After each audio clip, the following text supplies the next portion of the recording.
All right, and we are back here on the GSMC football podcast. And for the second part of the show, we're going to now get into recapping the final game from Week 9 between the Kansas City Chiefs and the Tampa Bay Buccaneers. And I got some fantasy things to discuss as well because I lost a couple of heartbreakers um, on Monday with this game.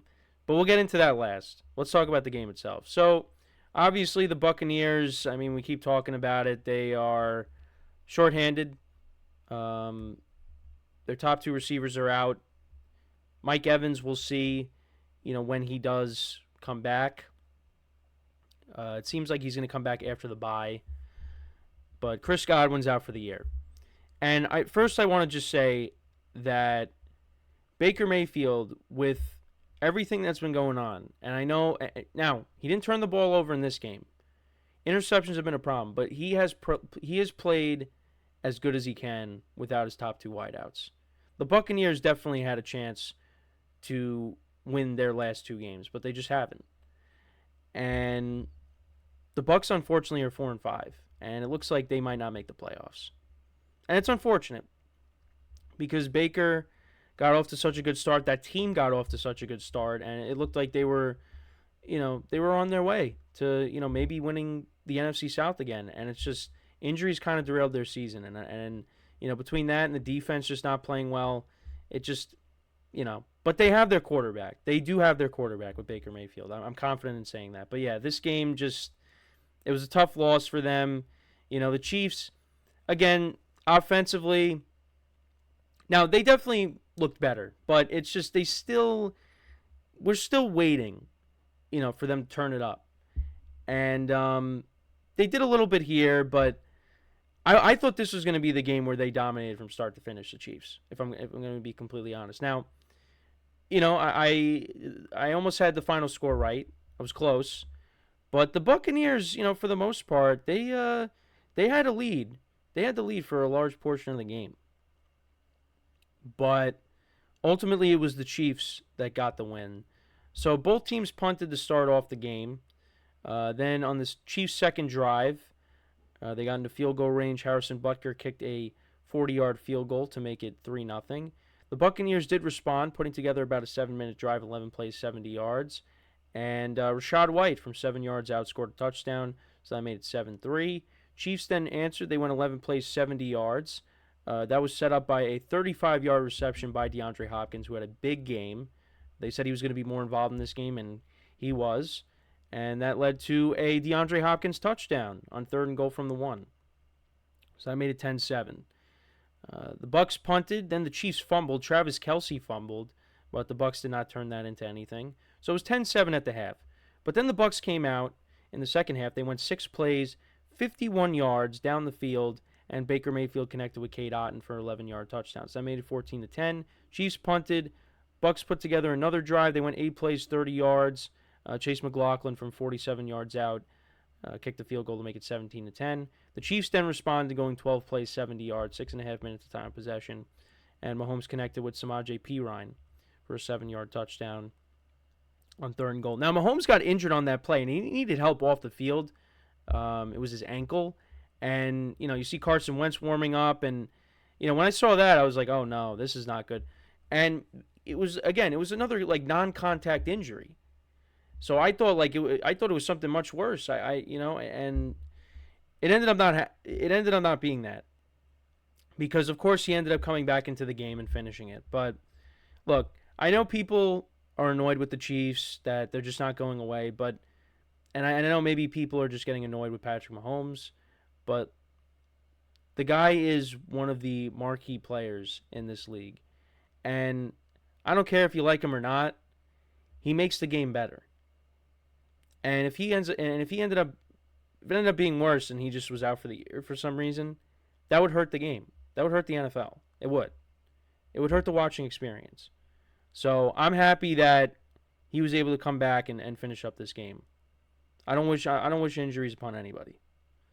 So, but yeah, he ended up coming back out and finishing the game.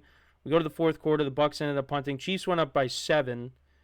This was the second DeAndre Hopkins touchdown from 5 yards out. So that made it 24-17. Both teams punted. And then the Bucs, they went down the field, 10 plays, 71 yards, under 2 minutes. And Baker Mayfield connected with Ryan Miller for a 1-yard touchdown, so that tied the game. And we ended up going to overtime. And unfortunately for the Bucs, and they're not the first team to have dealt with this, but the Chiefs won the coin toss, and they went 10 plays, 70 yards, a little under 6 minutes of time of possession. And Kareem Hunt scored from 2 yards out. And Chiefs win 30-24. For the Chiefs, Patrick Mahomes, he was good. 34 of 44, 291 yards, 3 touchdowns, no interceptions, was sacked 4 times. Kareem Hunt, 27 carries, 106 yards, 1 touchdown. Travis Kelce was targeted 16 times. He had 14 receptions for 100 yards. DeAndre Hopkins, 8 for 86 and 2 touchdowns. Like I said, got more involved. And, he looked good. Justin Watson had 3 for 43. Samaje Perine, 4 for 25 and a touchdown. Kelce had a lost fumble. Chiefs defense, only 2 sacks. I was surprised by that. I thought they were going to put more pressure on Baker. I thought they were going to force some turnovers. They didn't. Now, there was one that I think it was Justin Reed. He should have had an interception, but he ended up dropping it, which would have made a difference in my fantasy matchup. But anyway, so for Baker Mayfield, he went 23 of 31, 200 yards, 2 touchdowns, no picks. The Bucs only ran the ball for 95 yards. Cade Otton, he's been the go-to guy, and he was the reason I lost another one of my matchups. He had 8 receptions for 77 yards and a touchdown. Like I said, the Bucs defense had 4 sacks. But yeah, for the Bucs, they dropped to 4-5, and it's been a rough go for them. And now they take on the Niners, and Christian McCaffrey might be coming back. It's not looking good right now for them. And for the Chiefs, again, maybe they didn't play their best game. Defensively, it wasn't great. They couldn't get to Baker Mayfield. They didn't force any turnovers. But they got the job done. The offense started to look a little bit better. I mean, you saw Hopkins, the 2 touchdowns. Kelce has been doing better these past couple weeks. Kareem Hunt is doing a nice job filling in for Isaiah Pacheco. So the offense may be starting to turn the corner. It's not there yet, I feel like, but it's getting there. But they got some, they got some better teams coming up. The Broncos game could be interesting. Divisional game, good defense coming in. I know they just got smacked around by the Ravens, but again, divisional game. The game that I'm really looking forward to is when they play the Bills the following week. That is a huge game. That could be the game that the Chiefs do lose, but we'll see. We have no idea. But I did want to get into briefly the my fantasy implications. So I had a couple of matchups that I was up in. Now, it wasn't a guarantee that I was going to win, and I didn't win either of them. But let's get to one of them first. So I was up by, I think, 18 going into the game, and I had nobody else left, and they had Cade Otton and Harrison Butker. And Cade Otton ended up finishing with 21.7 points. Harrison Butker finished with 7.4, and I ended up losing 107.8 to 96. And now I'm 3-6 in that league. And this team, I feel like I should have won, but my team really underperformed. Isaiah Likely, no catches. Kyron Williams had 9.5. Jordan Love had 8.92. Yeah, my team should have did better. It should have been a better showing, but it wasn't, of course. So I ended up losing that. But the big one was in my family league. I was playing against my sister, and I had the Chiefs defense and Kareem Hunt left, and she had Patrick Mahomes and Travis Kelce.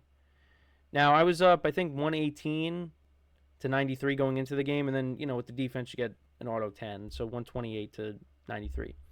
So I ended up losing 139.54 to 139.24.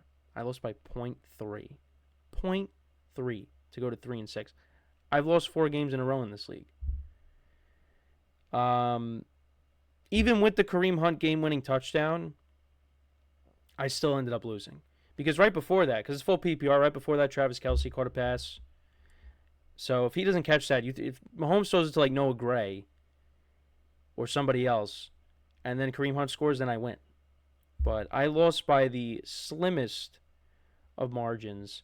And, I have Saquon Barkley, Alvin Kamara, Justin Jefferson. They all produce. Kareem Hunt did well, Evan McPherson.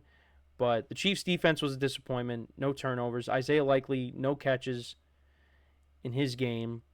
And then I had Kyler Murray, who only got me 4.76 points. So if I got a little bit more of a contribution from some of these guys and my defense, which I thought the Chiefs' defense would do well because the Bucs were missing a bunch of guys, I thought I had a chance, but it's not the case. Not the case. So I dropped to 3-6. So really, for a lot of my leagues, I'm fighting for my life. I'm fighting for my playoff life. And it's just, I don't, like I'm looking at the projections right now, and I'm looking good, but projections really don't mean anything. They don't. I was projected over 120 against the other with the other matchup, and I didn't even get past 100. So maybe I'll go on a run. Maybe my team will go on a run. But yeah, I wanted to bring that up. So I lost by 0.3 to my sister. It was terrible. But yeah, with this game though, it's just like I said, for the Bucs, you feel bad. Now I know Todd Bowles, he got blasted, I guess, for not going for 2 at the end. I mean, I get it. I'll be honest. I was surprised that he didn't go for 2 because I feel like he would have. Because I know he did that in the playoff game against the Lions, even when they were losing. But once the coin toss happened for overtime, and you just see Baker Mayfield's reaction when Mahomes and the Chiefs get the ball, he just knew the game was over. And that's what they did. They went right down the field and scored a touchdown. So, I feel for Baker and the Bucs, and again, they take on the Niners. The schedule does get easier, so maybe they could turn it around. But you got the Falcons who keep winning, and you're 0-2 against them this year. It's and you look at the wild card race. There's really no clear pathway right now for them to make the playoffs. But we'll see what happens. But for the Chiefs, they continue to win. So. But let me know what you guys think about this game. What were your takeaways from it? Let me know in the comments.